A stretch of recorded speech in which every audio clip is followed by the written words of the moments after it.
We are here today with Dr. Wayne Vickers, my friend from Alabaster City Schools. How's it going? It's going great. Good, good, good. So thank you so much for being here for Superintendent Stories. And this is Stories from the Field. And you have an amazing story that we want to make certain is shared. And there's also opportunity from us to learn from some of your experiences. So that's what we want to do, is we're lifting the work that's happening. As you know, IEI does, lifts that work through the work that we're doing through public education. So thank you for what you do every day. And thank you for the way that you support the work that's happening for our students, not just in Alabaster City Schools, but the work that you're doing across Alabama as well. So thank you so much for that. You are so welcome. So we're going to just, I've had the opportunity to do an IEI roadshow in Alabaster. So I've seen firsthand the work that you're doing there and how that work has started. So you've been in Alabaster now since 2013? 2013. All right. So talk to me a little bit about your previous experience and what it's been like to really have the stability of being in a school district now for 13 years. That is something that, I never imagined that I would be in the superintendent's role. I love teaching so much. When I started in Birmingham Public Schools, I want to give a shout out to that. My first job, my first shout out here, Dr. Mark Sullivan, a dear friend of mine, superintendent there. And I want to praise Birmingham Public Schools for helping me get my start. But this is starting I think it's my 19th year, or finishing my 19th year as a superintendent. 13 in Alabaster, and I'm the founding superintendent. So the founding superintendent, this system did not exist. It was a group of schools that were in the city of Alabaster, and Alabaster broke away from Shelby County. So that was a great adventure for me, but I also had done that in Saraland, which is in Mobile, which broke away from Mobile County. So I was not the first superintendent in Saraland. The superintendent passed away in their first year, and then I came in right after. But it is a wonderful experience, but it's also a scary experience. When I got there, I got a call from a dear friend of mine, Suzanne Freeman, who had been the founding superintendent in Trussville, a city just like Alabaster in Jefferson County, Alabama. And she said, Wayne, you'd have a much more difficult time here, because you got to build a high school and hire all the people in the system that you worked at previously. Now you're inheriting 5 or 6 schools that have been around for 100 years. Your work is going to be more difficult. Hey, right. You know what? I looked at it as a challenge, an opportunity, and I'm a little different. When I move into a school district, I put my kids in the school. Mm-hmm. Move my family in the community. We are anchors in that community. Right. And I always tell people, you want to really make a difference and send a message, live there. Yeah. Yeah. So, I did not know that. You left that out when I was in Alabaster. But the thing that I think is important about that, and now it resonates with me even more. So you have been a part of establishing, building, and maintaining the culture of the school district from the very beginning, because this was something where you were the inaugural superintendent. Exactly. And I'm so glad I just love talking to you, because you're so founded in the process of what a superintendent does. And you can up on that. So I want to brag on you. Oh, wow. Thank you. That makes my day. But really and truly, we came up with the first thing we did was we had to develop a vision and a purpose. I call it purpose because, vision just gets so overused. Right. Purpose means purpose in teaching, purpose in showing up for work, purpose in what you do in the community. That purpose we established, and we came up with a tagline called Champions of Our Future. And we came up with this tagline, and I will never forget, it came out in the newspaper. And I got so much pushback from colleagues and people that saw, do you know where you're at? Do you know what city you're in? Do you know those schools? And I'm like, well, if I'm going to dream, Right. I'm going to dream big. Right. And we're going to be champions in everything that we do. Now, we know we've got work to do. Right. But we're going to get after it. And so 13 years later, we are in a system right now where we have gone from in the maybe bottom 50 to the top 10 academically. We're a city, we're a slice of America. You know that. You are. We're the full tapestry of America, and that is something we're proud of. Something our students have a love and a care for each other. Our teachers have a collective efficacy that they believe when that child walks in that they can accomplish something, that they can do more. And we are there as not the gatekeepers, but we're there to provide those doors wide open. I believe public education, and something I really believe in Alabaster, is where the public schools are kind of the last place in our nation where all are welcome and all belong. And I think we really have to believe that in our kids. Every kid that door opens, it's welcoming arms. And we started building those champions. And what we did is we realized that the best thing we could do is we had to concentrate on academics. We had to engage our community. We had to be authentic and have some, and I love Tom Burton. Yeah. And he always talks about they're not difficult conversations, they're necessary. Right. You've heard me say it because I'm going to steal that. And so, but they're necessary conversations, but believing that there was hope. And what we try to do is make sure that hope has a plan. Right. And so far, we've built champions in everything that we've done. I think that we've won 2 maybe state championships in athletics. We say, oh, that doesn't matter. It matters to the kids that are participating in anything that we do. That's right. And so to win, 48 championships and runner-ups in the past 13 years in all types of sports. Girls wrestling were the first in the state to win a state championship. Oh, wow. Those types of things matter to our students. Yeah. The music program and arts are we started a violin program for every third grader. And people laughed. People all over the state laughed. And what are you doing, Wayne? You're an Alabaster. And I said, yeah. I said, we're going to find out what kids want to be a part of a strings program. Right. Now we have a K-6 orchestra and a 712 orchestra. Yeah. We have over hundreds of kids participating. But that's that belief and desire and passion that is just part of what we do. And it's not a me thing. It's, I think superintendents have to make sure that we don't get in the way, that we hire people that believe and love and have that shiny, sunshine every day. Those are the kinds of things that I hope this was what we. No, this was perfect. This is perfect because it just leads me to just thinking about, the conversation I was having with your students when I was there. And I remember the seniors, and they were so proud of the fact that they were a part of the first class in that high school, beautiful, beautiful high school. And so they were so excited about it. But what they talked about was exactly what you're referring to right now. They talked about being seen. They talked about being heard. They talked about their connectivity. They talked about the programming. We had students that, while all the students were different, not only were all the students different, all of their experiences were different. So we had our theater students, we had our athletes, we had our students that were involved in dance, we had the visual artists. I mean, we had the creative writers, we had the public speakers that were in debate. So we had a little bit of everything, but they talked about how they were given those opportunities to be champions. And I think that that's value, right? Often and going through telling the stories and getting the superintendent stories and really beginning to talk about those, I do believe, and I was looking at some of your students just the other day, I do believe that students tell us everything we need to know if we're willing to listen and respond to it. So now I'm going to go into the Champions Craft Academy because that's become one of my favorite programs that I've seen recently.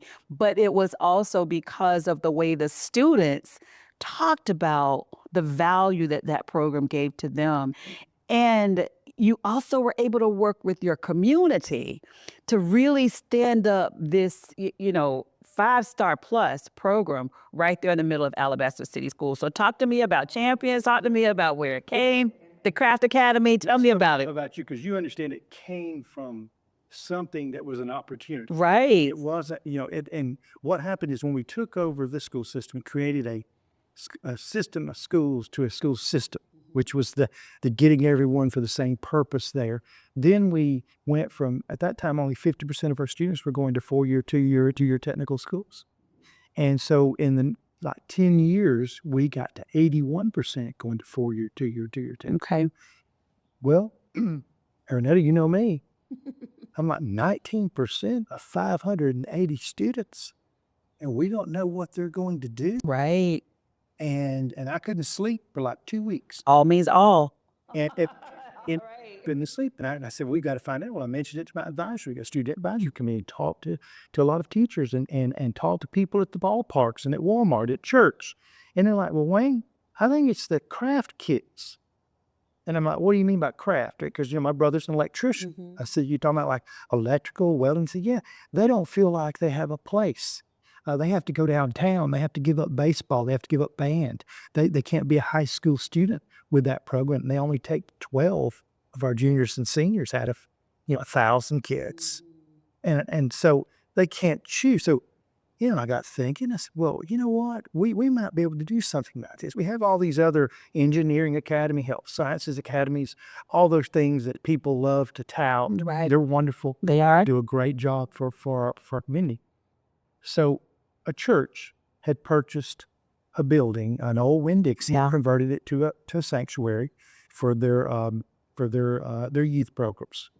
Well, we had a mega church located in our community, so everyone had to kind of downsize. And that pastor and that church community reached out to us and basically said, here's what we owe. You buy it for what Oh, wow. we owe. So basically, I got that building, 60,000 square feet, for about $50 a square foot. It would have cost me $400 to build it, 400 square foot.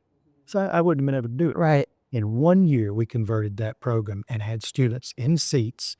We have over 220 students in building construction, electrical, and welding. I'm proud to announce on this show that we have 2 more programs. We're at plumbing and HVAC. Wonderful. We're anticipating over 400 students involved next year.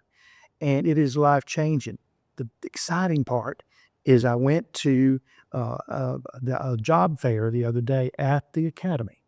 We had over 90 business partners that were there setting up interviews to offer the seniors jobs. Oh, wow. All making That's what it's about. $30 an hour, great benefits, a great culture. Yeah, and these were the big people all over our community and all over the state there.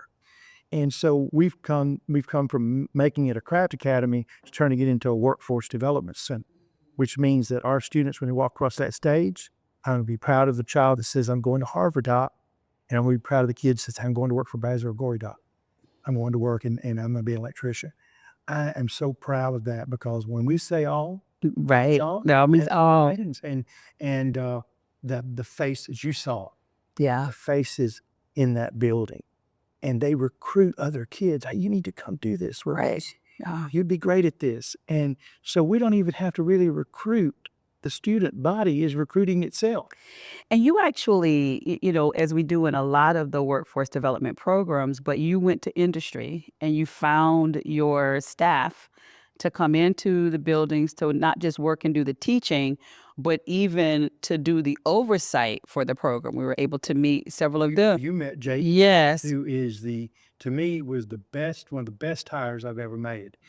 Because Jaden was a welder by trade, but he developed a craft academy in Mobile County and worked to build industry. And he did this work. So we hired him as our transition specialist, and he basically hired people that he knew would be able to make a difference. And so we're excited about that program. Hopefully one day I'll invite you back and we'll have the entire shopping center ball. I look for it. And the other thing about it, though, your data is already promising. And so when you look at, a 99% college and career readiness score on the Alabama State Report Card, that's impressive. I know you're going to say, what about the 1%? But I mean, 99%, Great as a grad rate in college. And and I'm so glad. That's why I enjoy talking with you. You get it. You get what it's about. We had a 99% grad rate that we pulled up from an 89, but we were struggling in our college career readiness indicators. So we had to figure it out. And the crap was the missing piece. They're credentialing, and those credentials mean that they go to work. Yeah. With a credential, they get paid more, and it matters. And so we're very excited about the data backs up what we're doing. And but that goes back to what I said in the intro, that collective efficacy of everyone. I meet everyone before I recommend to the board. CNP, teacher, bus driver, maintenance worker. I meet every person before I recommend to the board just for a few minutes. Because if I don't get that feeling that they're there for our kids, then, they might have to wait. Yeah. So, one of the things that and I said this to you before, and we highlighted it on the road show, but one of the things that I was really surprised by, and I think a lot of people would be, was the diversity you had in your district. It is one of the most diverse districts in America. I did not realize it, and and you're what, about 40 minutes outside of Birmingham, in Birmingham City Schools, and so in coming, the first thing that I recognized, the first thing that I saw in going into your school buildings was the diversity. And so thinking specifically about your multilingual learners and the work that you're doing with them, um, you know, you all have had some recognition for the work that you've done with your multilingual learners, and nobody would necessarily think that pocket of Alabama has the numbers of multilingual learners that are doing some you're doing some really impressive work with them. Talk to me about it. Amazing work with our EL students, and of course, it goes back to what we believe in. That if we have a child that enrolls with us in kindergarten, then it's on us. If they're not proficient, I don't care what. Right. And we believe that. So our students, we do something a little different. We hire EL teachers. Even though there are not a lot of those available, we create our own. We get someone that's great. We help them get to school, get them certified, Right. put them in the ring. But Grow your own. Grow your own. Yes, You yes. heard me talk Yes, about yeah. that. But that connection, and then we believe this in all of our students. It doesn't matter if you're EL, exceptional ed, whether you're regular ed, it's ed. We're all together. So we're all in the team meetings together, we're all working together. And the best thing that we can do is make sure that our students are proficient in literacy and numeracy. And what I call is that academic swagger. And I talk to a lot of our EL students a lot about, you got some huge advantage being bilingual. Yeah. True. In this world that we're in, what an advantage. And, and sometimes, part of our job is to lift up. Right. If we're not in this to lift everybody up, we got to see the great in everyone. Right. It's there. It may be on the third page. It might not be on the front cover. Right. We have to dig into it. And the recognition has been, we also hired a parent and student engagement coordinator. One of the things I'm very passionate about is in my central office, I have someone that helps us engage our parents where they are. And that has been a game changer for us. Going to their homes, talking to, we want every parent to feel comfortable walking in our building. And they feel like they have an advocate. And I had a parent one time that was real upset about something that happened. And she said, I want to apologize to you. You didn't deserve me unloading. I said, do not ever apologize for advocating For your child. That's right. Do not ever. That's right. It's your job. And I believe that love that we have, and I call it love. I don't even know what to say it. We're the school system that if you move to our community, and that's why we grow, your kid's going to get invited to the birthday party. And you say, oh, that doesn't matter. Oh, it does matter. It does. If you're a second grade parent and you move into a community, that's the worst news in the world. So-and-so had a birthday party, but I wasn't invited. Right. In our community, everyone's invited to the party. Mm-hmm. We love each other. We work and live together, and we see each other in an authentic way. And I think that matters. Yeah, it does. And we just got a grant. We have a robot that and it was actually IEI helped hook me up with a lot. And then we're doing a robot that's going to work in our intermediate school and middle school for our EL students, because as this is something that really has been something I've been concentrating on. The literacy and numeracy issues for adolescents. We do a great job of closing that gap in third grade, but then other things expose issues for adolescents, literacy and numeracy. And we've been working on it about 2 years. Well, this robot is going to move around in the room and assist kids that might not be too cool to ask. Might be too cool, but they can come and get assistance. Look at How that. cool is that? Yeah. To have the robot. That's a thought of the future. It is. Yeah, it's a thought of the future. It is. And so we're so excited. We should have it in the next couple of weeks. I got to come see that. Yes. Yeah, I have to come see that. And if it works, you know me. Yeah. If it works, it's something I'm going to put in everywhere. Yeah, yeah. So we can talk all day. We're at the end. I cannot believe it. Did that not go fast or what? So you grew from an 89% graduation rate to 99%, and you have started the Craft Academy that is it's the only of its type in your area. Yeah, and so you're also now. Can students from outside of your district attend there as well? That's something we're looking at. Okay. You can access a lot of grants and things if I have a partner school system. So I'm reaching out to Shelby County. Okay. And Dr. Lewis Brooks is a great superintendent there, friend. And hopefully we'll be able to connect with another high school to partner with us. Yeah. You're one of the highest performing school districts in Alabama. And even I referenced the multilingual learners, but you have earned national recognition as a top 20 district for multilingual learning. So it's an award-winning district that was created 13 years ago, that was started 13 years ago. So if there was one statement that you wanted to say about creating that excellence or establishing excellence as the expectation, what would it be? And that is such a good question. And it's worried me because I try to do that question justice. I've always been taught that if you believe in your heart that all children can learn and you have an opportunity to create a situation where that happens, do it. Right. There'll be all kind of obstacles. And people that called me, as I said, a great friend, oh, you're going to have trouble. You're going to have trouble.